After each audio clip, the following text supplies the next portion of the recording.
మనదాన్ని నిరూపించుకోవాలంటే ఒక MRO VRO లేకపోతే RDO వీళ్ళు పరిధిలో పెట్టారు అనమాట. వాళ్ళు ఎవరంటే ప్రభుత్వం జగన్ చెప్పిన వాళ్ళు.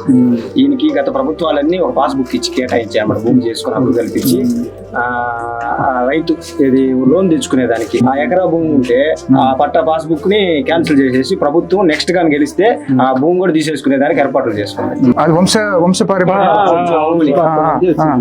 వచ్చింది వీళ్ళ నాకు ఇచ్చింది. ఎంత ఎంత ఎంత పొలం? ఎకరా 70 సెంట్లు ఇచ్చింది. ఎకరా 70 పాస్బుక్ కూడా క్యాన్సిల్ చేసేసి అది కూడా లేదు సార్, ఇప్పుడు క్యాన్సిల్ చేసేసి 450 ఎకరాలు 500 ఎకరాలు ఆ విధంగా నష్టపోయిన ఈ గ్రామంలో ఉన్నారు. 450 ఎకరాలు ల్యాండ్ టైటిలింగ్ యాక్ట్.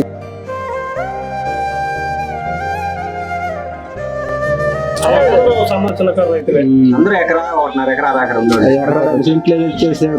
అదేదో ఒకరు మనం చేసుకోవాలన్నా కూడా దేని పనికి రాకుండా పోతుంది. ఆన్లైన్ రికార్డ్ అంతా తీసేసారు. నెక్స్ట్ గా గెలిస్తే మటుకు 500 ఎకరాలు తీసేసుకుంటారు. ప్రధానమైన సమస్య పెద్ద సమస్య ల్యాండ్ టైటిలింగ్ యాక్ట్. చెరువుని మనకి అంత చెరువు లేదు. బ్రిటిష్ ప్రభుత్వం 1801లో ఏం చేసిందంటే కరువు వచ్చేసింది ప్రభుత్వం.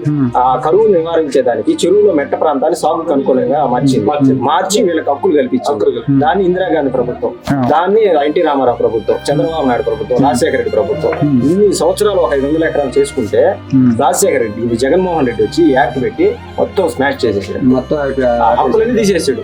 వీళ్ళ కాడ ఆ డాక్యుమెంట్ అంతా ఉంది, లింక్ డాక్యుమెంట్. పట్టాలు రామారావు కాడి నుంచి ఇందిరాగాంధీ అన్ని ఉన్నాయి డాక్యుమెంట్స్.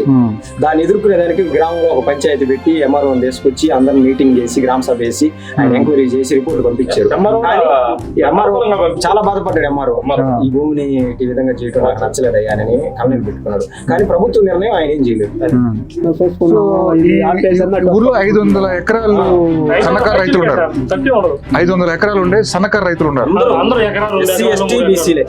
ఎస్సీ ఎస్టీ బీసీ వీళ్ళందరి వల్ల ఏంటంటే ఇప్పుడు ఈ ల్యాండ్ టైటిలింగ్ యాక్ట్ వల్ల అందరికీ ఇబ్బంది. అందరూ కోల్పోయి ఉన్నారు. ఏంటంటే రుణం సదుపాయం లేకపోతే తీసేస్తే పాస్బుక్ తీసేస్తే రేపు ఖాళీ చేసి పంపించేస్తారు.